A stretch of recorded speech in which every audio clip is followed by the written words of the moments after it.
అసలు rich and wealthy people ఎందుకు వాళ్ళ ప్రాపర్టీని వాళ్ళ పేర్ల మీద కాకుండా వేరే పేర్ల మీద ఉంచుకుంటారో మనం ఈ వీడియోలో తెలుసుకుందాం. First the asset protection. So మోస్ట్గా మనం వెల్త్ ప్రొటెక్షన్ గురించి మాట్లాడుకోవాలి అనుకుంటే పర్సనల్ వెల్త్ గురించి ఎప్పుడైనా సరే లా సూట్స్ అయినా ఎవరైనా క్రెడిటర్స్ అయినా సరే వీళ్ళ మీద పొటెన్షియల్గా కేసెస్ వేసినప్పుడు ఒకవేళ లిమిటెడ్ లయబిలిటీ కంపెనీ ఎల్ఎల్సి అయినా లేదంటే ట్రస్ట్ పైన అయినా ఓనర్షిప్ అంటే ఆ అసెట్స్ ఓనర్షిప్ ఉన్నట్టయితే ఇండివిజువల్స్ ఆ ట్రస్ట్ నుంచి లేదంటే ఆ ఎల్ఎల్సి నుంచి సపరేట్ అవుతారు. సో బ్యాంక్స్ అయినా కోర్ట్స్ అయినా సీజ్ చేసినప్పటికీ కూడా ఆ ట్రస్ట్ యొక్క డబ్బులు అయినా ఆ కంపెనీ యొక్క డబ్బులు అయినా ముట్టవు. ఇలా వాళ్ళని వాళ్ళు ప్రొటెక్ట్ చేసుకుంటారు. And second the privacy.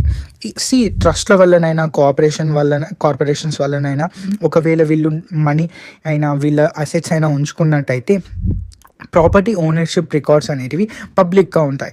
అలాగే దీనివల్ల ఐడెంటిటీ ఆఫ్ ఓనర్ కూడా పబ్లిక్ అవుతుంది. సో ఇలాంటివి అన్నీ కూడా ప్రాబ్లం లేకుండా ఎల్ఎల్సి ద్వారా చూసుకోవచ్చు. ఎందుకంటే ప్రాపర్టీ ఓనర్ పేరు మీద ట్రస్ట్ నేమో లేదంటే ఎల్ఎల్సి పేరు ఉంటుంది కానీ ఇండివిజువల్ పేరు ఉండదు. సో దానివల్ల వాళ్ళు ఈజీగా కొన్ని సెక్యూరిటీ రీజన్స్ వల్ల లో ప్రొఫైల్ మెయింటైన్ చేయడానికి లేదంటే ఈజీగా ట్రాన్స్ఫర్ చేయడానికి కూడా పనికొస్తుంది.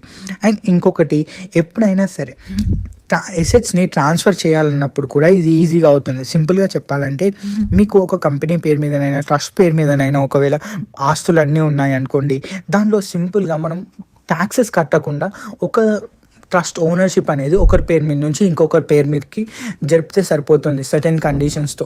సింపుల్గా ₹1 కూడా ట్యాక్స్ కట్టాల్సిన అవసరం లేదు. ఆ ట్రస్ట్లో ఉండేవాళ్ళు మీ వాళ్ళే, అంటే మీ మనవాళ్ళు కొడుకులు ఇలాంటి వాళ్ళే ఉంటారు.